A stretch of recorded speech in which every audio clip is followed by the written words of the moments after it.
Ya kemana ini?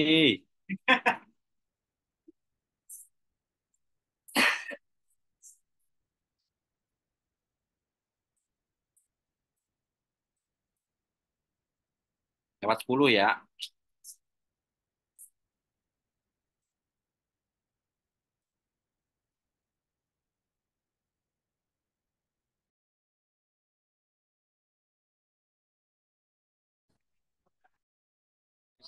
Hadir Pak, hadir. Kemana nih? Kemana nih?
Ih, Sugeng Dalu. Mana yang hadir udah semua lagi. Nah, ketemu mangsa nih, Mas Inggih.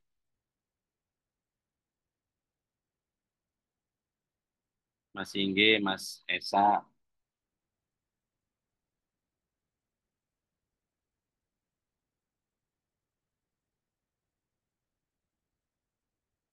Ada yang belum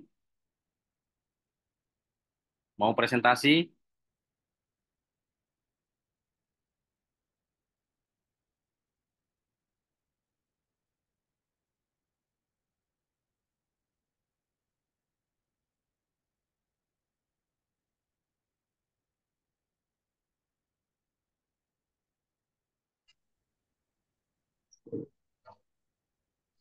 Malam Mas Wahyu. Selamat malam Pak. Gimana? Udah selesai belum? Belum selesai semua Pak. Ayo dong, semangat dong. Iya Pak, baik Pak. Apa kesulitannya apa? Nyari papernya ya? Atau nyari celahnya aku ngerjain apa begitu? Yang Kalau mana nyari yang sulit? papernya, yang dari Bapak kasih udah saya cari sih Pak. Tapi pas waktu mau penulisan kadang saya bingung, ini di mana ya posisinya gitu Pak. Posisinya yang dari ku kemarin itu kurangnya adalah di posisi introduction atau pendahuluan. Jadi supaya papernya itu kuat, istilahnya ada loh salahnya ini. Gitu. Jadi bukan cerita masalah Arduino atau RFID-nya bukan, tapi lebih ke masalahnya apa.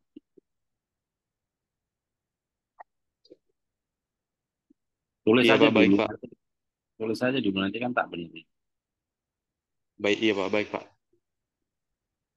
Mbak Kamal udah selesai.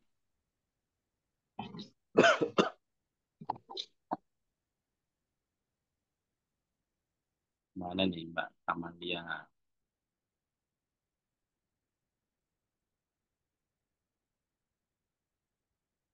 Sudah, Weh, Pak. sudah ya, ya weh sudah daftar. Sudah, Pak, kemarin. Oke, syukur. Yuk Mas Ridwan, langsung presentasi Mas Ridwan.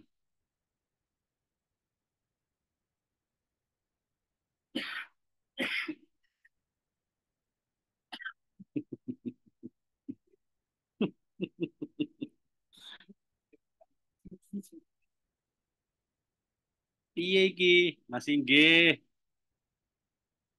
Lah iyalah, mana UTS-nya?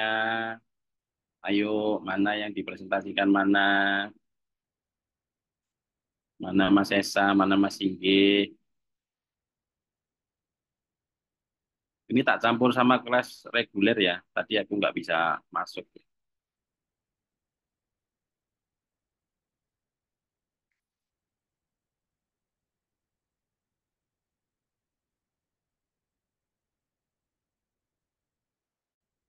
Ini kalau nggak ada yang presentasi, UAS-nya kosong loh. Ayo,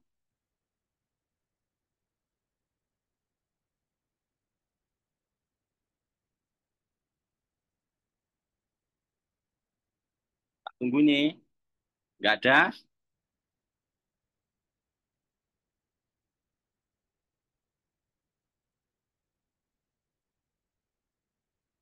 Iya, presentasi ini remuk. Kalau nggak presentasi, UAS-nya kosong loh.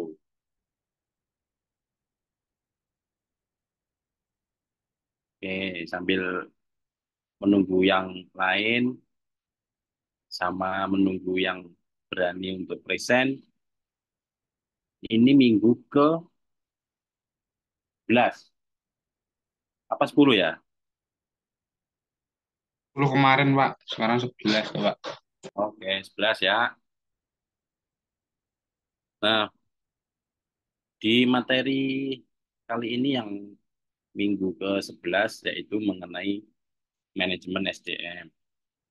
Nah, perlu teman-teman ketahui bahwa kemarin yang mungkin presentasi juga kalau ingin membuat sebuah eh, entrepreneur itu juga harus melihat bahwa kualitas atau manajemen SDM itu perlu diperhatikan ya.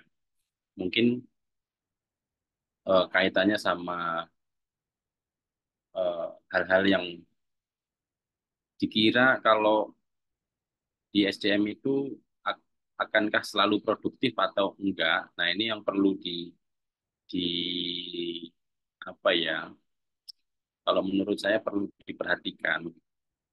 Jadi kadang-kadang di awal-awal SDM itu semangat, tiba-tiba loyo. Loyo itu mungkin banyak hal. Bisa jadi karena kecapean atau load beban kerjanya terlalu tinggi, gitu. Atau dalam hal ini di awal-awal mungkin eh, ya semuanya dikerjain dulu ya sendiri-sendiri. Tapi dengan berkembangnya usahanya nanti, saya pikir manajemen SDM ini perlu ya. Saya nggak tahu kalau eh, teman-teman yang kemarin mengambil eh, tema mengenai warung tenda. Warung tenda manajemen SDM-nya kurang tahu ya. Mungkin ada project manajemennya di situ ya. PM-nya, leadership-nya ya. Sisanya kernet.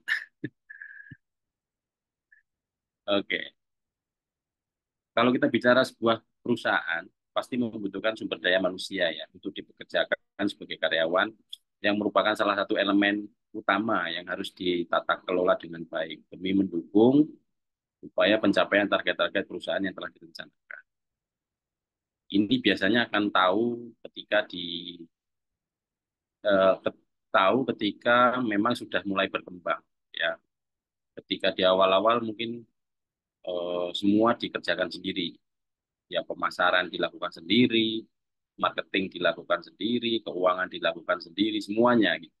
Tapi nanti kalau sudah ada revenue-nya, saya pikir alangkah baiknya kalau kita memilih orang-orang yang tepat untuk mengisi posisi-posisi tersebut. Ya. Nah, kaitannya dalam kegiatan wirausaha, karyawan ini adalah aset yang paling penting atau berharga untuk peningkatan produktivitas. Dari aspek sistem produksi operasi sendiri, bagaimanapun secanggih mutakhirnya sebuah mesin, kalau tidak ada SDM atau karyawan yang baik, ya tentu mesinnya juga mungkin salah setting, gitu ya. Atau mungkin mesinnya akan jadi lebih apa salah mencet juga salah setting, salah macam-macam ya. Jadi malah merusak si mesinnya gitu. Nah, perencanaan tenaga kerja terkait dengan jenis usahanya memang kita ini harus berkompetisi ya. Satu kompetisi, yang kedua harus kompetensi gitu. Nah, hmm, di luaran sana mungkin banyak SDM-SDM yang apa ya, banyak membutuhkan pekerjaan, tapi secara aspek kompetensi juga kurang. Kadang-kadang kalau kita ngajarin seseorang terus kurang itu juga dan selalu berulang, nah ini yang kadang-kadang perlu dibina gitu. Tapi kalau nggak bisa dibina ya lama-lama kita binasakan juga itu, ganti gitu. Nah ini yang teman-teman harus punya prioritas itu gitu. Saya nggak tahu apakah nanti teman-teman itu kalau mungkin yang di warung tenda dengan yang di perusahaan punyanya Mas Haba kayak kemarin mungkin berbeda ya. Kalau yang di tempatnya Mas Soleh yang penting dia cekatan misalnya gitu, warung warung tendanya cekatan atau mungkin pinter masak begitu ya. Tapi kalau di tempatnya Mas Haba mungkin ya perlu orang-orang yang berilmu ya, kayak misalnya mungkin jago IT, terus mungkin pernah pegang komputer atau bagian hukum karena dia terkait dengan legalitas gitu ya.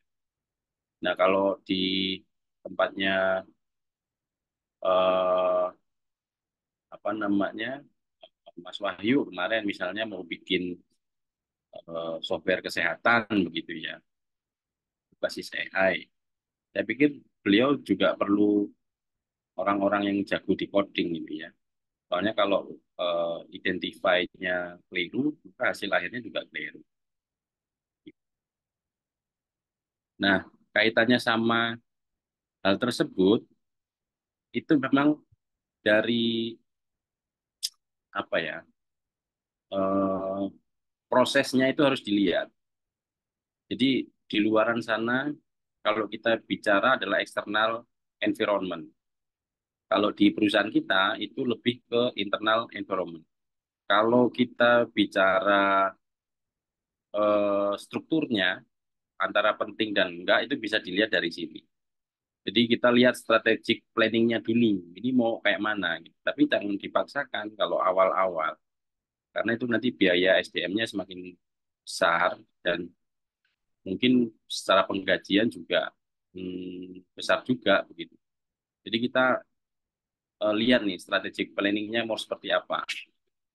Jadi kalau kita basicnya adalah orang-orang produksi dulu gitu, ya berarti memang harus dilihat bahwa produksi kita atau mungkin tempatnya Mbak Kamal itu misalkan sama kayak tempatnya Mas Soleh yang berbau kuliner begitu, adalah penjualan sehari misalnya targetnya dalam 3 bulan adalah 20 pieces gitu ya.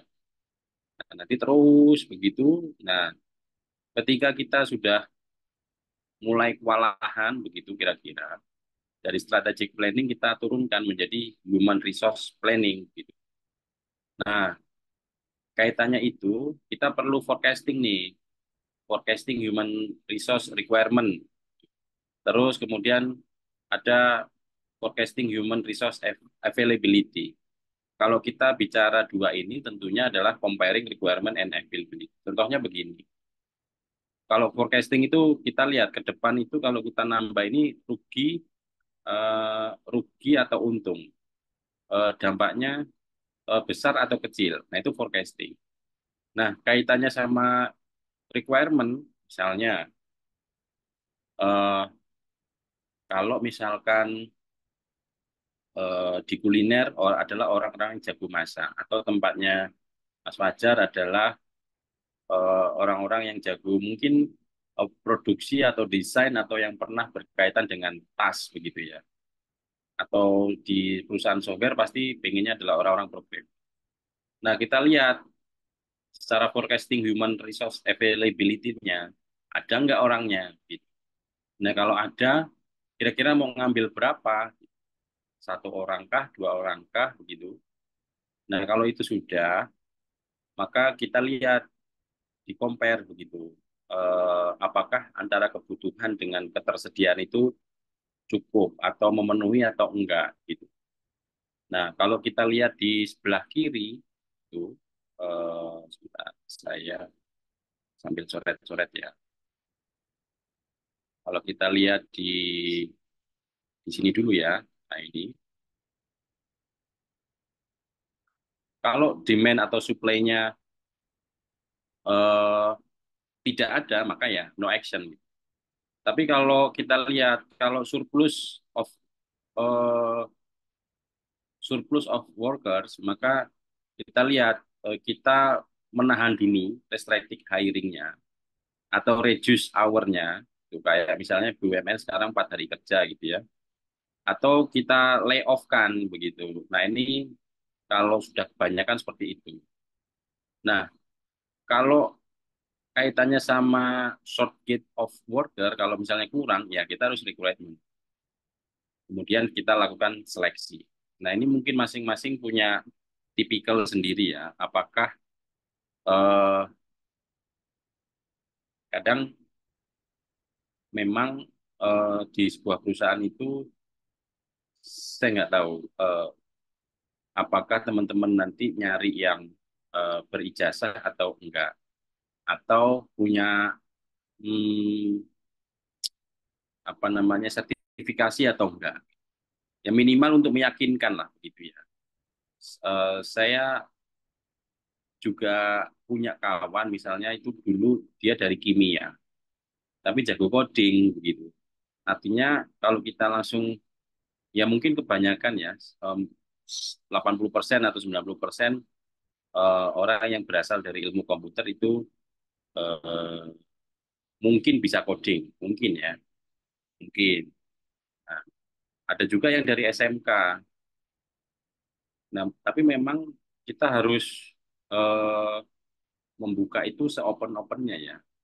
Kalau saya beberapa melihat job job set di LinkedIn itu, kalau yang apply itu rata-rata dia kalau di software menampilkan ini GitHub-nya. Jadi dia sudah bikin prototipe apa, GitHub-nya apa, nah, terus sudah sampai mana itu kelihatan. Gitu. Atau kita mau bikin beauty contest misalnya dipanggil, kita kasih soal, kita mengeliminasinya dari situ. Bisa kalau cuma dari wawancara aja ya mungkin probabilitasnya kita untuk mendapatkan orang-orang yang terbaik. Gitu ya.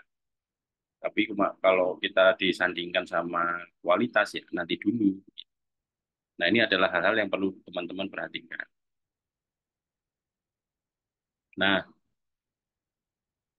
prinsip-prinsip pengelolaan karyawan paling enggak itu ada 6 ya. Cocokkan karyawan dengan pekerjaan. Eh, Kalau misalkan saya ambil contoh misalnya Mas Fajar suruh ngurusi keuangan, saya pikir juga mumet dia. Atau eh, yang biasanya ngurusi coding tiba-tiba ngurusi server, atau orang-orang yang ngurusi server tiba-tiba suruh coding, atau orang-orang yang nggak jago masak suruh masak, gitu. Atau kebalikannya, dia jago masak tapi suruh apa dia dijadikan misalkan finance. Nah ini pencocokan ini juga harus dilihat gitu. Tapi memang kadang-kadang kalau pemain gitu ya, player gitu, kalau sudah banyak pengalaman ditempatkan dimanapun biasanya oke sih. Cuma jarang, jarang ditemukan. Nah, kemudian jangan lupa definisikan tanggung jawab karyawan secara jelas, gitu ya. Jadi misalkan eh, yang penaan tower tiba-tiba coding, ya bisa jadi. Tapi kalau mampu kenapa enggak gitu? Ya itulah eh, saya nggak tahu apakah tadi ya strategi dari perusahaan itu apakah akan didiversifikasi antara supply dan demand-nya gitu. Karena mungkin apa ya perubahan gitu, atau siapa tahu disuruh belajar supaya nanti naik kelas itu juga bisa. Nah, ketika sudah didefinisikan tanggung jawab karyawan secara jelas, kita pasti komit ya bahwa misalkan eh, teman-teman di bidang network gitu, bertanggung jawab kepada stabilitas interkoneksi, menjaga klien supaya tidak komplain, terus apalagi penanganan gangguan minimal 2 jam, atau bisa menguasai Linux atau mikrotik macam-macam ya. Ini yang penting didefinisikan yang jelas. Nah, kemudian jangan lupa juga bahwa kita harus menetapkan standar prestasi. Apakah kita itu dihitung dengan kinerja atau enggak begitu? Atau berdasarkan apa kita bisa bisa mungkin bahasanya agak kasar ya, merebut sebuah posisi begitu ya. Apakah jelas misalkan mungkin dari technical support naik jadi apa namanya, network network administrator, naik kemudian jadi network engineer, atau kita ya segitu-segitu aja begitu. Nah, ini bisa diolah atau kemudian bisa dipertanyakan. Nah, kemudian jangan lupa bahwa komunikasi dan keterlibatan karyawan ini juga penting terkait dengan berbagai aspek kebijakan yang diterapkan dalam sebuah perusahaan. Misalkan eh, apa ya, kaitannya sama kita ada BPJS, kita besok libur, kita besok ada senam bersama, besok kita ada pembacaan tata tertib yang baru. Tentunya ini semua harus dilibatkan. Kemudian mengadakan pendidikan dan pelatihan. Misalkan dari teman-teman yang kuliner, misalnya Pak Soleh, kemudian menyekolahkan chefnya untuk sekolah. Tapi nggak tahu tambah rugi apa tambah untung, saya juga nggak tahu nanti. Tuh, terus mungkin pelatihan yang teman-teman network atau programmer ini perlu diadakan pelatihan supaya lebih terstandar, terstruktur, apa ya, pengalaman-pengalaman dari praktisi yang bisa diimplementasikan di lapangan, kira-kira begitu. Nah, ini penting juga. Nah, kemudian juga terkait dengan penghargaan atas eh, prestasi kerja. Nah, ini berkaitan dengan standarisasi tadi. Nah, ketika prestasi itu sudah didapat, ini juga tentunya kembali lagi ya, saya sampaikan bahwa ini juga harus disiapkan pelan-pelan. Ya. Apakah perusahaan itu siap atau enggak begitu. Nah, kalau sudah siap, tentunya kalau perusahaan-perusahaan besar seperti mungkin perbankan atau BUMN atau mungkin PNS atau mungkin swasta-swasta yang lain yang sudah siap atau HRD-nya mengerti atau baik dan sebagainya terkait dengan standarisasi dan sebagainya, saya pikir ini semua akan didapat gitu, 6 prinsip ini, ya. Nah, tentunya juga terkait dengan pengukuran kerja. Ini ada beberapa teknik yang bisa diterapkan terkait dengan pengukuran kerja.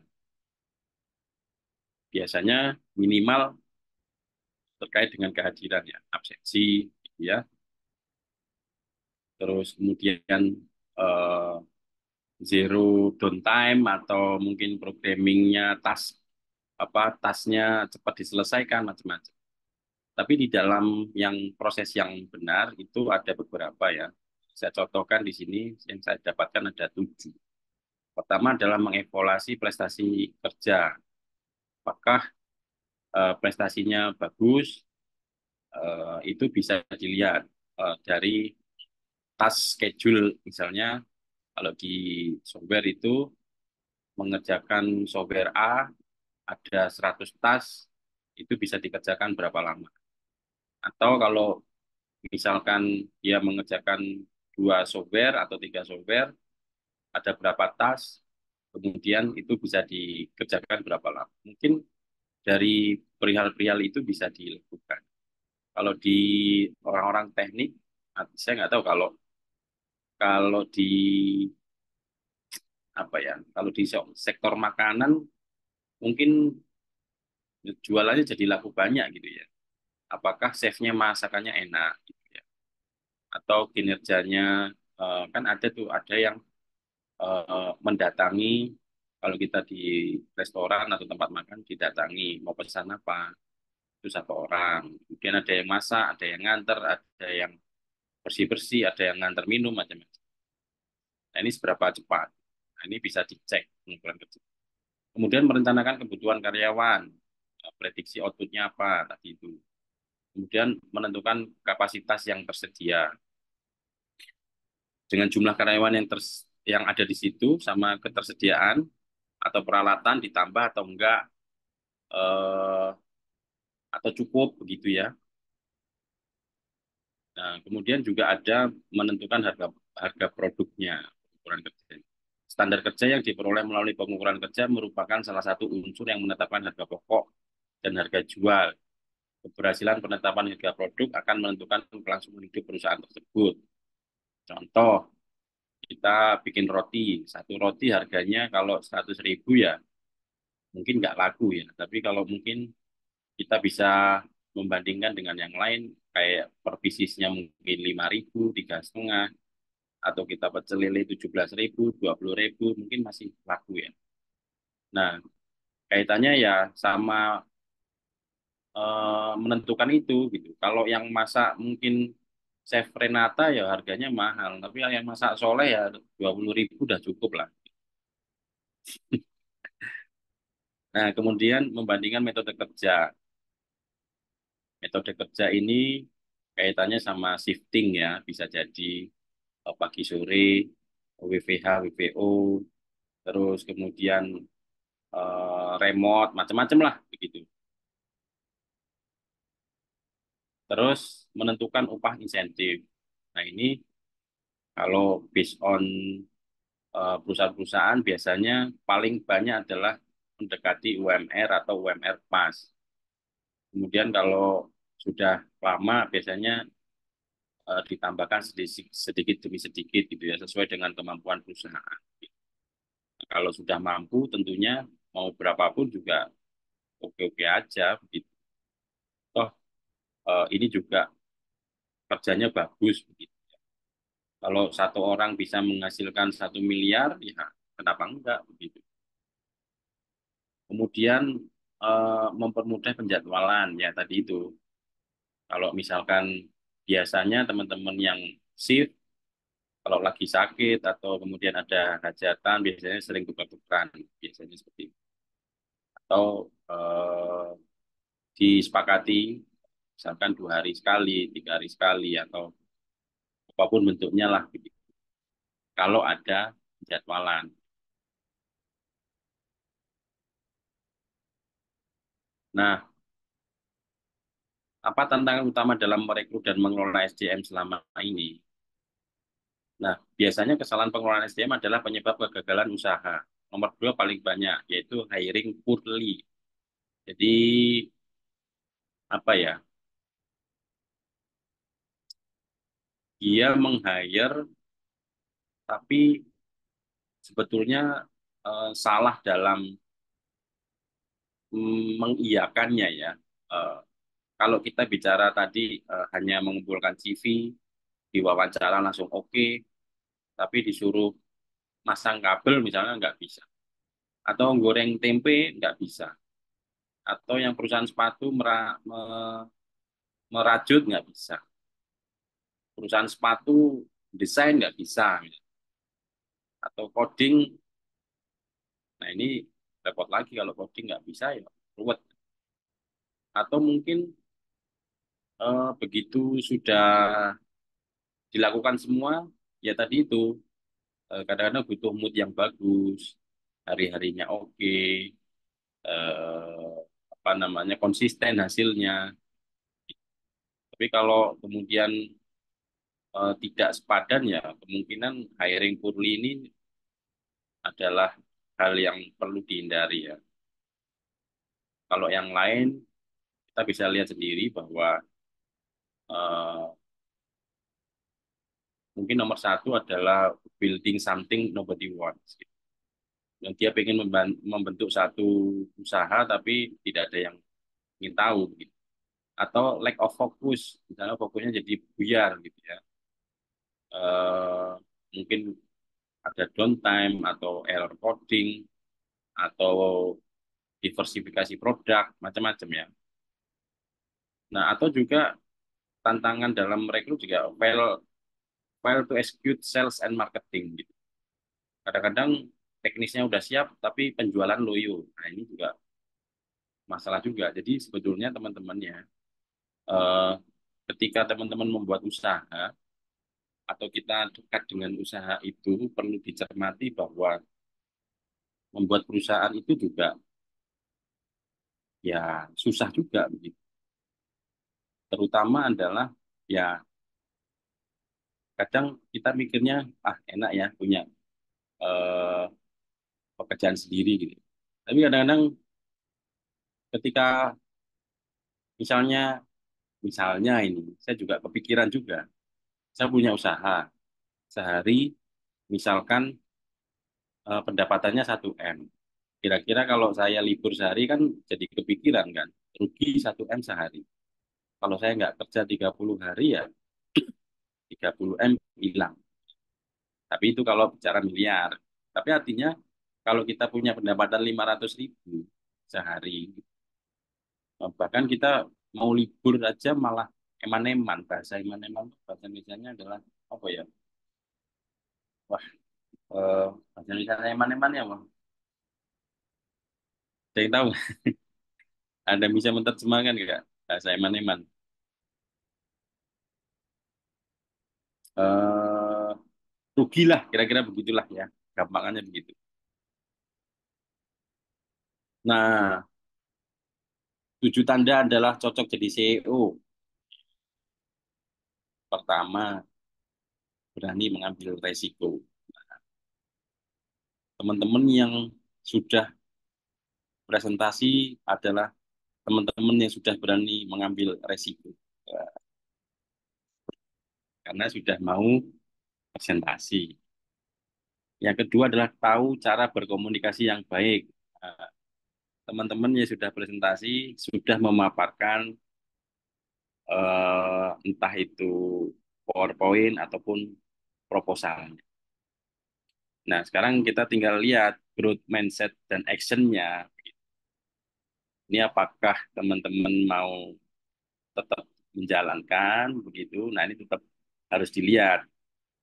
Kemudian punya kematangan emosi. Kadang-kadang lambat sedikit atau nggak pas, kurang. Nah, ini apakah langsung emosi atau enggak? Gitu. Kalau dia tetap tenang, kemudian dicarikan solusi, itu tanda-tanda seorang leadership. Kemudian dikelilingi oleh orang-orang yang suportif. Ini kalau teman-teman mainnya atau teman-teman pekerjaannya adalah orang-orang yang suportif, saya pikir cocok kemudian menjadi leadership gitu ya.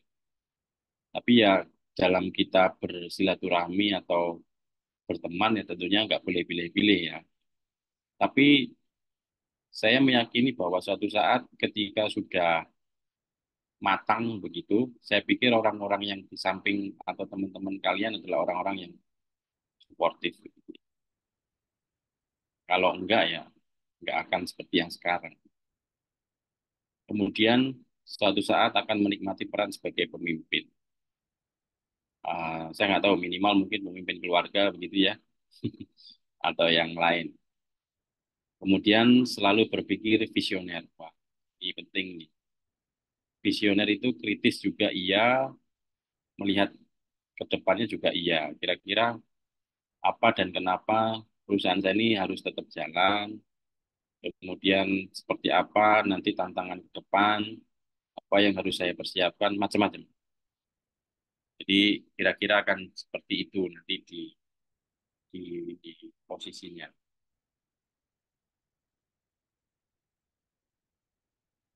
Nah, seberapa penting tim itu? Kalau kita lihat di model startup ya, eh, ada beberapa hal yang perlu diperhatikan.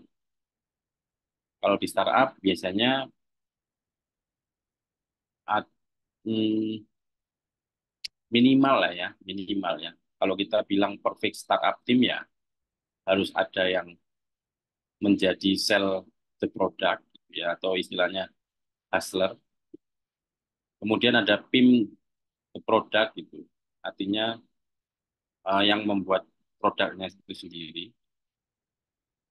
atau yang menganalisa jenis produknya juga bisa. Kemudian build the product atau si hacker, tapi hacker di sini adalah build the product. Nah, kalau di UMKM misalnya atau kelas kelas menengah ke bawah itu biasanya minimal ada manajemen, kemudian ada ya minimal operation, finance, marketing. Tapi kalau riset and development ya kadang-kadang, tapi minimal ada teman-teman yang di manajemen ada, di operasional ada, teman-teman di finance juga ada, marketing juga ada. Nah, sederhananya adalah kunci manajemen itu minimal ya POAC ya, planning, organizing, kemudian equating sama controlling. Jadi rencana kita mau bikin ini, oke, secara organisasi bagaimana? Begini. Oke, sekarang pelaksanaannya seperti apa? Tinggal controllingnya nanti seperti apa. Jadi kunci manajemen minimal ini ya. Pasti semua akan merasakannya nanti. Gitu. Jadi ketika teman-teman nanti suruh bikin produk atau memimpin perusahaan atau jadi tim leader, teman-teman harus punya ini nih, planning, organizing, implementing, sama controlling. Minimal itu. Nah, di tahapan pengelolaan, pertama kita harus merencanakan SDM yang dibutuhkan. Yang tadi seperti saya bilang, ada planning. Kemudian tadi di awal bahwa kita harus harus membuat tuh job desk sama KPI-nya, Key Performance Index-nya. Jadi saya nggak tahu kalau teman-teman yang di bidang kuliner seperti apa nanti performance indeksnya begitu. Apakah mendapatkan bintang atau apa ya? Kalau di penjualan Indomaret itu kadang-kadang ada bagaimana pelayanan kami begitu ya. Nah itu kadang-kadang juga di bandara atau tempat-tempat tertentu, apakah dokter kami ini pelayanannya baik gitu, terus apakah toilet kami ini bersih. Nah itu kan bentuk-bentuk KPI yang bisa dibentuk ya. Kemudian strategi eksekusi. Ya. Ini bisa cek di Agile Management. Banyak hal yang dilakukan di Agile Management ya. Kemarin saya baru sertifikasi juga di Agile, lulus. Tapi memang nggak semudah yang kita bayangkan. Gitu. Teori sama prakteknya eh, bukan berbeda ya, tapi perlu penjelasan lebih detail. Dan kalau kita menggunakan benar-benar Agile Management, sebuah pekerjaan itu nggak akan selesai hanya dalam seminggu atau 2 minggu gitu. Kalau kita kan pasti kerjanya nggak beraturan, pokoknya yang penting connect dulu kan gitu. Atau yang penting database-nya jalan dulu. Yang penting masakannya jadi dulu. Yang penting produk tasnya jadi dulu. Masalah eh, gini manajemennya jadi dulu gitu. Kemudian kita tentukan reward and punishment-nya. Evaluasinya seperti apa. Jadi kalau yang produktif ya terus ditingkatkan atau kita diversifikasi produk, kasih jabatan baru begitu. Kalau yang enggak ya kita eh, apa keluarkan atau bagaimana caranya.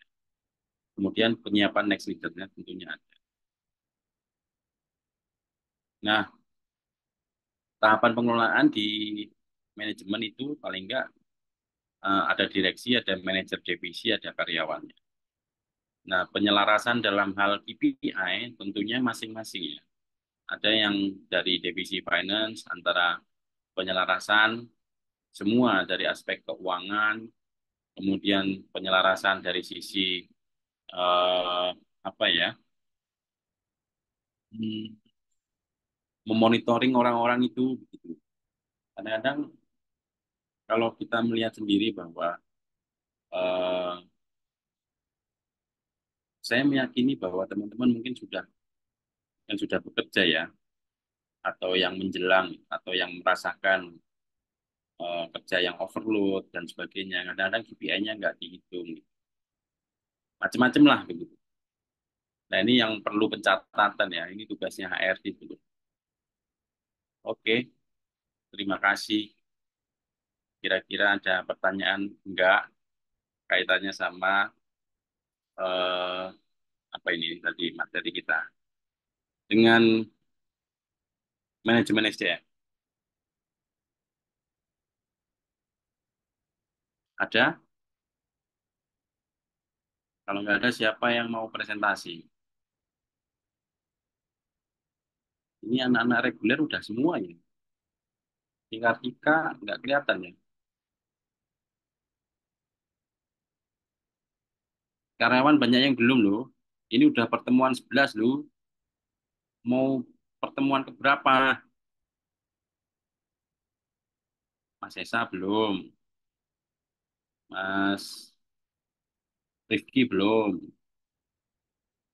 Terus Mas Singgih belum. Mas Ridwan belum. Mas Maman belum.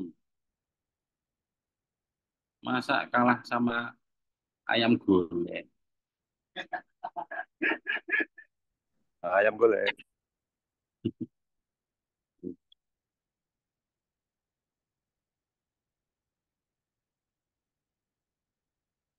Eh, pertanyaan menarik nih bagi Mas Fajar menyampaikan apakah fresh graduate itu termasuk SDM yang rendah? Sekarang begini ya. Kalau saya melihat di eh, teman-teman HRD atau saya memperhatikan di LinkedIn gitu ya dan sebagainya atau di kampus-kampus lain sebetulnya kalau bisa usahakan teman-teman ada pendamping ijazah gitu ya.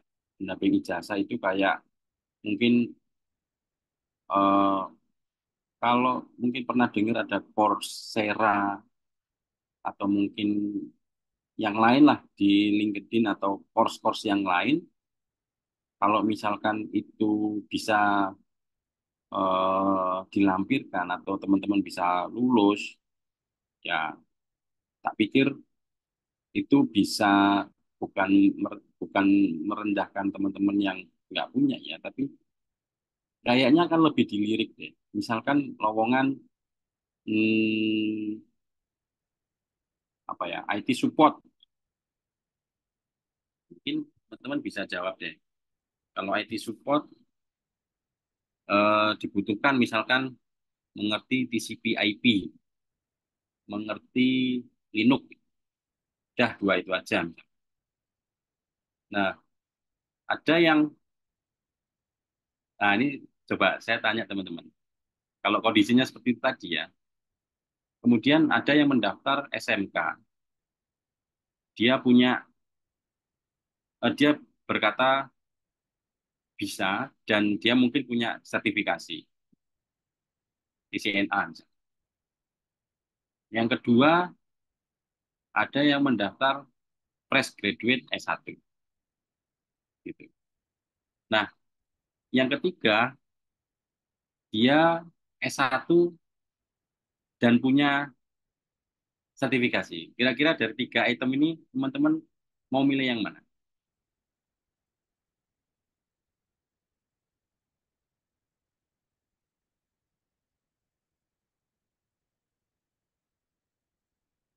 Yang teman-teman teknis mungkin mau jawab,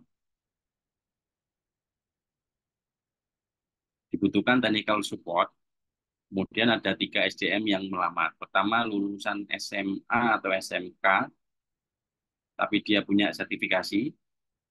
Kemudian ada anak S1, dia cuma punya ijazah. Yang kedua, dia anak S1 punya ijazah dan punya sertifikasi. Kira-kira dari tiga orang ini, tipikal mana yang teman-teman akan ambil?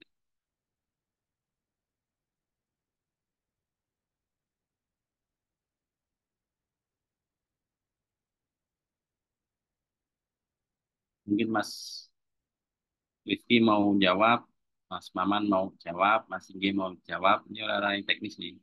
Atau Mas Ridwan mau jawab.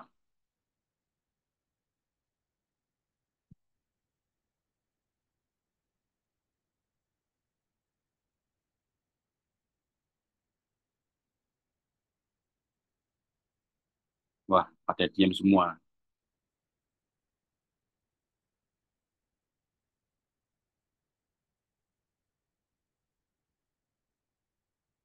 Technical Support SMK memiliki sertifikat. Kenapa, Mas?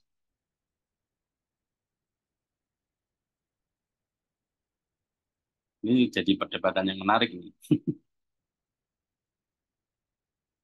Atau mungkin mau bersuara kalau available, kenapa memilih anak yang SMK dan memiliki sertifikat?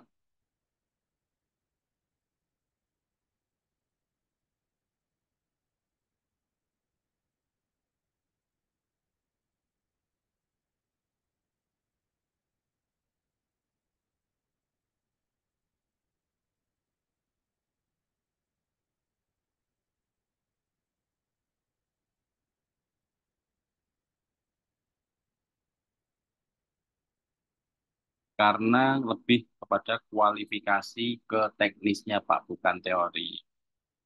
Ya, kenapa nggak memilih ijazah S1 dan punya sertifikat?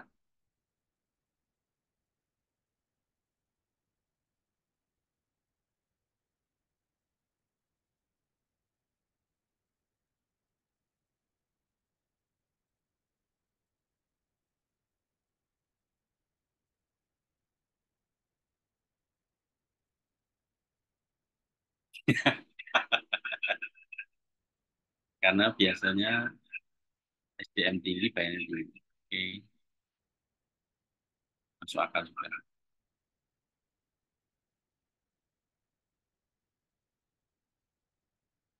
Mungkin saya ganti ke programmer. Nah, di sini ada Mas Wahyu, ada Mas Wendy, ada Mas Aditya Duta Ramadan. Pertanyaannya sama. Saya butuh programmer PHP. Ini anak-anak SMK, SMA, dia punya sertifikasi, eh, tapi masih SMK. Terus yang S1, dia cuma punya ijazah. Kemudian yang S1, satunya, dia punya ijazah dan sertifikasi. Kira-kira pilih yang mana? Mungkin Mas Aditya, Mas Wendy, atau Mas Wahyu mau jawab? Ini sama halnya sama orang teknis tadi ya.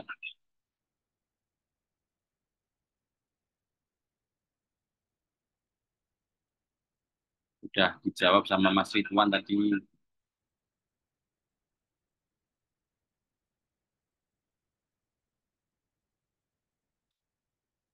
Karena dari sudut pandang. Oke. Mas Wendy,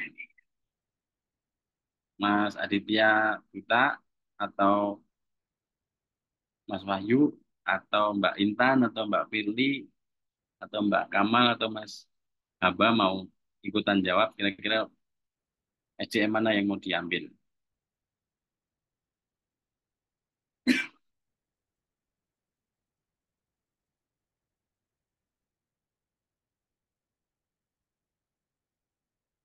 Ada diam semua ini. Goib ini ya.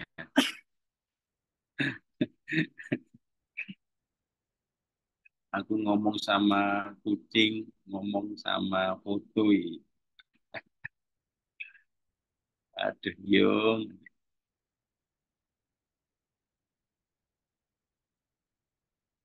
Nah, saran saya kalau punya ijazah, bukan ijazah ya, sertifikat pendamping, walaupun tidak diminta, kalau ngeplay ke perusahaan, dilampirkan saja.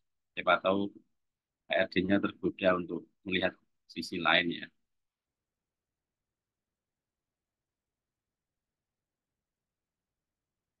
Mas Fajar,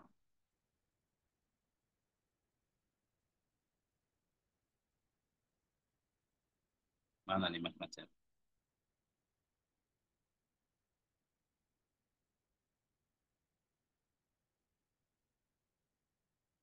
Ini pada kemana ini? Pada nonton bola ya? Hadir Pak, standby. Nah, jawab.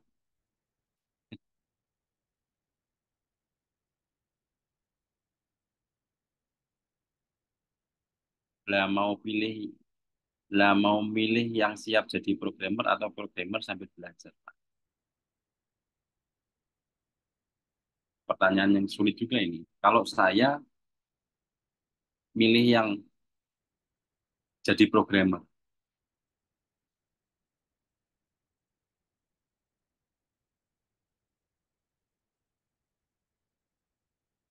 Kalau di soft soft dev itu kita selain melihat profilingnya ya, profiling, kemudian kalau ada project-projectnya, tetap kita di ending tetap harus tes karena eh, kita punya standar ya. Ya, kalau yang sambil belajar itu, kalau dia sudah punya basicnya, tetap enak. Jadi misalkan mungkin teman-teman teknis, kalau kita bisa TCP IP, mau dikirim kemana aja, oke. Itu juga dengan logika programmer ya. Ketika dia sudah paham satu bahasa, kemudian kita mau giring ke bahasa yang lain, lebih enak ketimbang kita ngajari yang nggak bisa sama sekali. Nah, kaitannya sama pertanyaannya Mas Fajar yang kedua, Pak, kalau yang sekarang lagi tren terkait Gen Z itu SDM-nya atau lingkungannya ya? Nek menurutku sih SDM-nya ya, Mas. Apapun sebetulnya kita kembalikan juga sih, ke diri kita ya. Kita nggak bisa bicara Gen Z itu buruk, itu nggak bisa. Karena eh, beda zaman, beda terobosan juga ya. Kalau yang sekarang kan semuanya sudah kaum mendang-mending ya. Daripada pakai Photoshop, sekarang pakai Canva atau mungkin pakai AI, macam-macam lah. Nah, tapi kaitannya sama tetap kondisi ngeluh-mengeluh atau yang lain ya, nggak hanya Gen Z aja sebetulnya. Tahun yang gen tanpa gen juga ngeluh juga nih. Jadi kalau lingkungannya baik, saya pikir Gen Z bisa berubah. Kecuali kalau udah ketemu Gen Z, lingkungannya juga buruk. Saya pikir kalau udah senior, walaupun Gen Alpha ataupun Gen milenial, ketemu lingkungan yang buruk ya ikut buruk juga. Tapi artinya kalau dia bisa menahan diri, bisa menempatkan diri, saya pikir dia dengan lingkungan manapun tetap bisa penyesuaian. Jadi menurutku kita juga nggak boleh melihat satu sisi bahwa mungkin Gen Z juga punya terobosan-terobosan baru yang kita kadang nggak kepikiran, punya pemikiran-pemikiran yang dahsyat juga, tapi yo kadang nggak masuk akal juga. Nah, itu kemarin saya sempat sampaikan, Mas, misalkan mungkin dikit-dikit healing, dikit-dikit life of balancing, apalagi eh, Macam-macam lah. Sekarang lagi rame memang Gen Z itu. Tapi juga ada juga yang Gen Z yang oke juga sih. Itu ada hubungannya dengan sektor pendidikan yang saat ini atau faktor yang lain? Maksudnya yang lebih mendominasinya gitu loh. Duh, aku belum pernah baca papernya lagi. Atau kalau kita boleh berlogika, tak pikir eh, faktor yang lain deh, Mas. Karena kalau faktor pendidikan itu apa ya? Ya iya, tapi nggak terlalu signifikan. Artinya paling nggak kita bisa berkaca lah pada orang tua kita yang mungkin pendidikannya rendah, tapi banyak positifnya gitu. Ada juga yang berpendidikan tapi nggak nggak oke juga, ya ada begitu. Saya pikir tetap tadi itu ya, faktor-faktor yang lainnya juga kayaknya menentukan juga. Kalau pertanyaannya ini, saya jadi mengalihkan jawabannya ke faktor yang lainnya, bukan di pendidikannya. Tapi kalau tadi kita bilang Gen Z itu tadi, saya mengalihkan ke pribadinya, bukan faktor yang lain atau lingkungan atau yang lain gitu. Hmm, tapi juga sebetulnya tinggal apa ya? Ada dua sisi sih sebetulnya. Kadang kalau kita mau membaur, ya oke-oke aja. Ya, tapi ada juga yang karena sudah senior, sudah beda zaman, mungkin teman-teman juga sering melihat bahwa cara berkomunikasi dengan dosen atau yang lainnya. Kalau saya sih no problem ya, mau Pak posisi gitu atau Pak eh, ABC gitu, atau dan lain-lain, tidak masalah gitu. Tapi ada juga yang kadang kalau kita lihat tuh misalkan apa ya, di chatting jam malam udah nggak mau atau yang lain-lain lah. Zaman sekarang programmer sudah berteman dengan AI. Stack Overflow sekarang sudah sepi. Tapi jangan salah, Mas. Kalau ada kendala, Stack Overflow masih jadi nominasi tertinggi. AI nggak mampu menyelesaikan. Kayak kemarin misalkan ada salah satu klien, kemudian saya berkomunikasi dengan mungkin senior teman-teman ya, Mas Tio gitu. Hmm, terkait dengan load balancing gitu ya. Nah, itu juga penyelesaian melalui Stack Overflow juga. Mungkin yang gen-gen yang sekarang ini nggak tahu Stack Overflow apa, atau Slashdot itu apa, atau apa lagi ya. Macam-macam lah.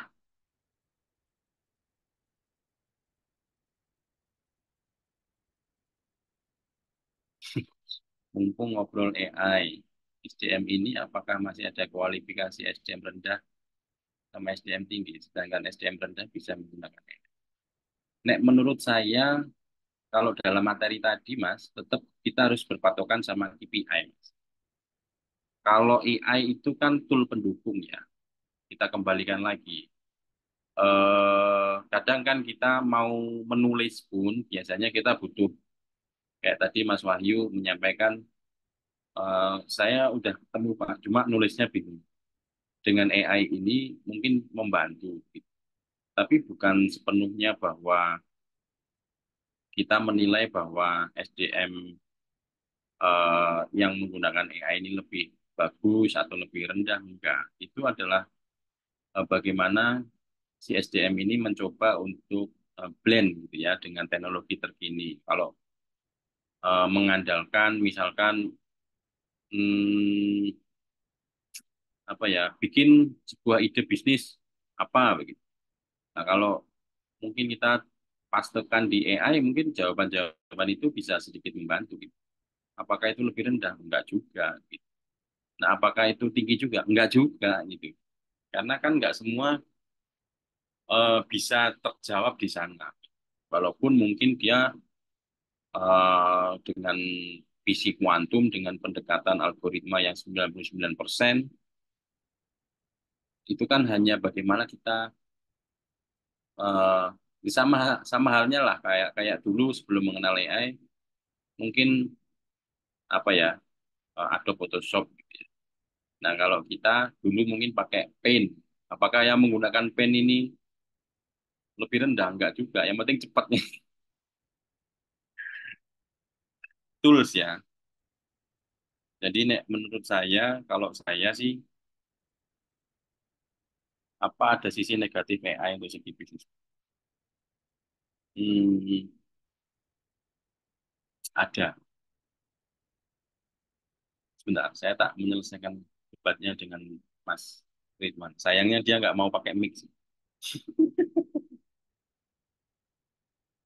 Eh, jadi sekali lagi, kalau kita tadi ya, eh, ada pertanyaan awal tadi, jadi Mas Fajar, jadi memang baiknya kalau kalau saya, mungkin teman-teman sepakat tadi melirik bahwa kita di sisi operasional itu paling nggak kalau dengan pendamping minimal sertifikasi itu akan lebih dilirik. Pertanyaannya kan jadi apakah itu bisa dipastikan Pak kalau punya sertifikat? Ya minimal 1-0 lah. Walaupun kita bisa comeback 2-1 kayak Portugal musuh Ceko ya, bisa jadi. Nah, terus kemudian SDM tadi saya pikir kita lanjutkan dengan KPI. Nah, apakah ada sisi negatifnya AI untuk segi bisnis, Mas? Saya pikir semua ya, semua pasti ada resikonya. Yang tidur aja ada resikonya. AI untuk bisnis bisa jadi misalnya begini, Mas. Saya pernah sampai sekarang tetap memegang fakta integritas dengan perbankan. Kita nggak bicara AI ya, tapi eh, ketika kita sudah di-hire perbankan, vendor begitu, terus kita menciptakan sesuatu, kita membuat fakta integritas bahwa produk itu tidak akan dijual di perusahaan yang sejenis atau bank yang lain. Karena apa? Karena itu akan menciptakan peluang yang sama, model bisnis yang sama, tinggal nanti marketingnya yang mengeksekusinya bagaimana. Artinya kalau kita misalnya punya punya produk misalnya mobile banking, kemudian semuanya di mobile banking, saya pikir nanti akan eh, apa ya, kejar-kejaran bisnis. Nah, kalau yang ini tadi eh, sisi negatif AI-nya mungkin saya pikir sama ya. Kalau kemudian jenis prompt-nya itu sama, jawabannya akan sama dan cara mengeksekusinya juga sama. Tapi memang apa ya? Ketika kita model amati tiru modifikasi dan sebagainya, tinggal masalah timnya gitu. Eksekusinya baik atau enggak, atau salah pilih lawan juga bisa. Jadi intinya AI itu hanya membantu kita untuk menyelesaikan masalah-masalah yang mungkin kita nggak sempat bisa berpikir dan sebagainya. Jangan lupa kalau kaitan sama AI, tidak hanya di bisnis ya, di dunia pendidikan juga punya sisi negatif ya. Jadi mahasiswa mungkin akan jadi lebih malas berpikir, kemudian copy paste lupa ngedit, mungkin tingkat plagiarismenya cukup tinggi gitu-gitu. Jadi eh, saya pikir tetap kita mendapatkan insight dari AI-nya, lalu kita olah lagi ya, atau parafrase atau mungkin dimodifikasi yang lain. Jadi pada prakteknya AI itu tetap punya sisi negatif ya. Nah, kaitannya sama kedepannya bagaimana? Ya saya pikir perusahaan-perusahaan akan kerepotan juga ya. Semuanya sudah AI. Kalau yang sekarang penggiat robotik semuanya nanti kalau bisa dikerjakan robotik tentunya SDM juga pengangguran banyak. Semuanya bisa dilakukan oleh robot. Kita nggak tahu ke depan seperti apa. Mas Maman diem-diem baik. Iya, tadi pelajarannya Pak Cendri ngomong, tapi sekarang pelajaran saya diem-diem baik nih, Mas Maman. Besok biar tak sunat lagi, Mas Maman.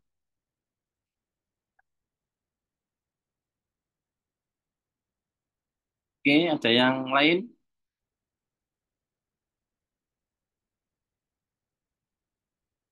Materinya tadi udah tak sampaikan di e-learning ya. Jadi pertemuan kita pertama kemarin, saya ulangi mengenai prinsip dasar teknopreneur. Mungkin tokoh-tokoh pertemuan kedua bisa jadi spirit kita. Kita sampaikan ide bisnisnya. Pertemuan tiga, pertemuan empat memilih customer seperti apa. Kemudian pertemuan lima pemetaan dan pemilihan masalah. Kemudian pertemuan enam adalah business plan. Pertemuan tujuh, saya pernah menyampaikan bisnis model kanvas. Pertemuan 8 bagaimana kita memonetisasi produk kita. Pertemuan 9 kemarin kita menyampaikan tentang branding. 10 adalah digital channel dan 11 adalah manajemen SDM. Ini pertemuan ke-11. Kurang 4 lagi ya. 4 lagi ya. Pertemuan 15 wisuda. Rangka posisi enggak ada. Ada no Mas. Iya, rangka posisi oh enggak ada. Benda saya ini ngerangkap udah enggak. Emang saya ngerangkap wedok.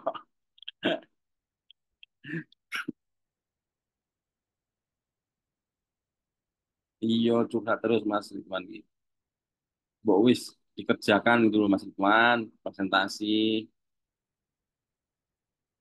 skripsinya digarap. Oke, sebelum saya tutup pertemuan kita, ada yang mau sharing dulu nggak? Atau pertanyaan, sharing ya mungkin skripsinya atau apa? Ada problem atau enggak? Bisa izin Pak, bisa. Ah, dirimu paling hafal kalau sama Kista mah. Ada Pak, harus gercep. Gercep ya, sikat.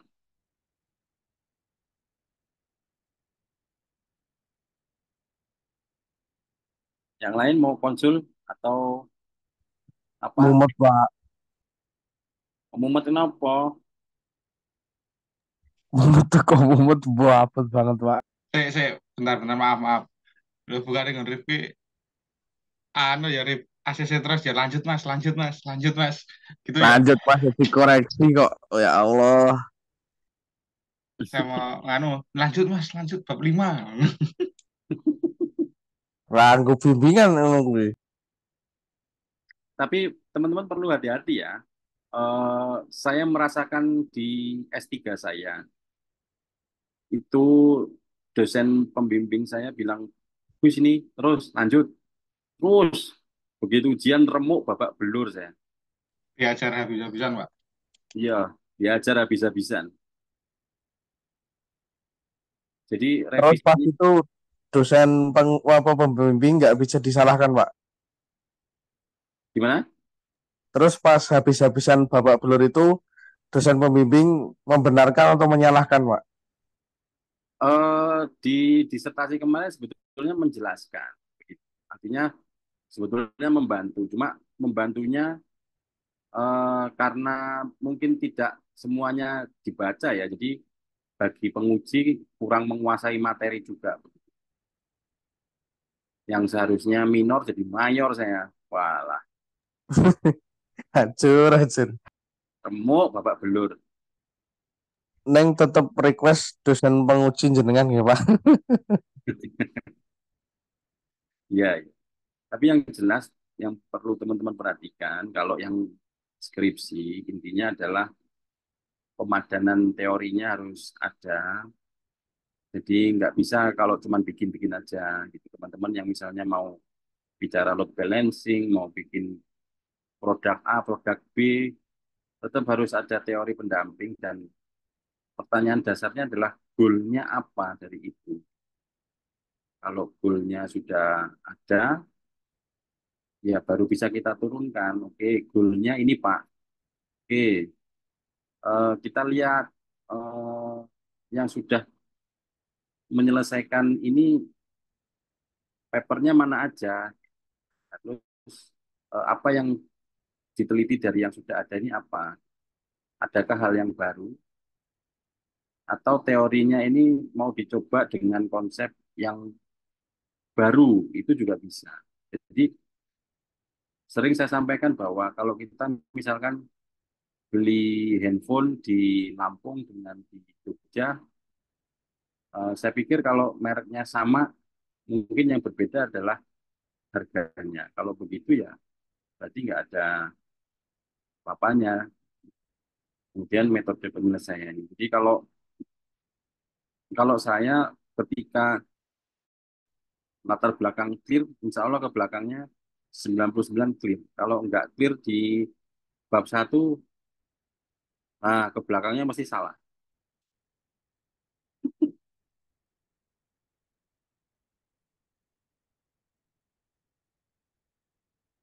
Awalnya lagi rapid Pak, butuh asupan seger-seger. Gue lewat Tesla. Karuan atau sawah nih gue. Papernya diperlihatkan juga Pak atau cuman referensinya. Eh,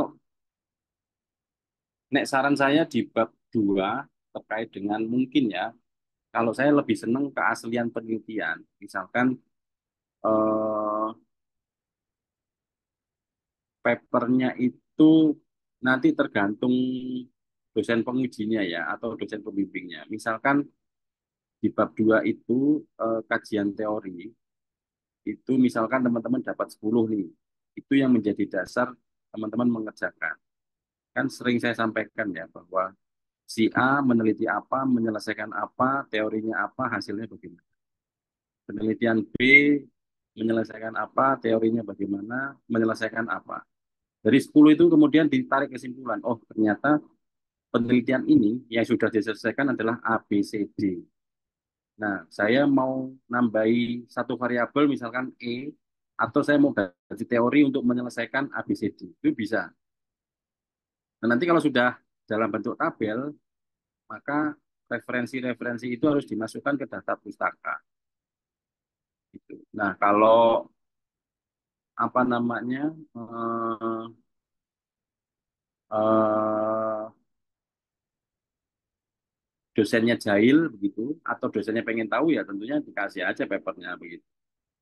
Sebetulnya kalau udah mulai masuk fase ujian proposal, itu sebetulnya sudah mau mendekati 75% ke atas sih. Artinya dosen pembimbing juga sudah mengetahui, sudah membaca harusnya, kemudian nanti dari proposal itu, kemudian masukan-masukan dari pengujinya seperti apa. Karena nanti menentukan kualitas juga gitu. Jangan sampai yang lagi rame trending kan sekarang kemarin tuh ada tuh. Kan saya juga menyampaikan juga ya. Kalau mau cepat ya pakailah full skripsi atau full tesisnya orang, kemudian kita rubah parafrase. Tapi yang kemarin terjadi adalah 100% plek kepiplek, cuman ganti nama kampus, namanya dia, sama NIM-nya dia, isinya sama semua. Gitu. Nggak tahu ya, apesnya orang. Nah ini jangan sampai terjadi di TTS. Jadi kualitasnya tetap dijaga, plagiarismenya juga eh, perlu dijaga juga, jangan sampai melebihi 25% lah, harus di bawah 25%. Banyak kok software gratis. Tapi kalau yang mau berbayar suruh ngecekin ya, kirim ke saya nanti tak tak upload di akun itu kan.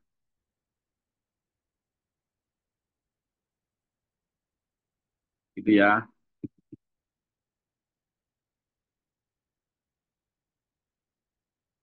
Mudah-mudahan lancar, teman-teman sukses, cepat rampung. Amin, amin, amin, Pak. Amin. Saran saya tetap tabrak aja udah. Maksudnya maju-maju aja, nggak usah takut. Karena semakin takut, teman-teman nyalinya juga nanti semakin ciut. Teman-teman yang lain udah selesai, sampean belum. Wah,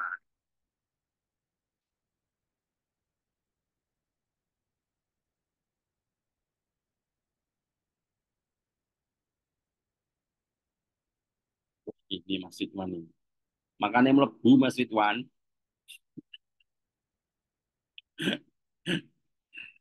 Maksud Pak, pembeda-pembeda dan temuan ditampilkan Pak di bab 2. Sebetulnya kalau temuan-temuan itu malah justru nantinya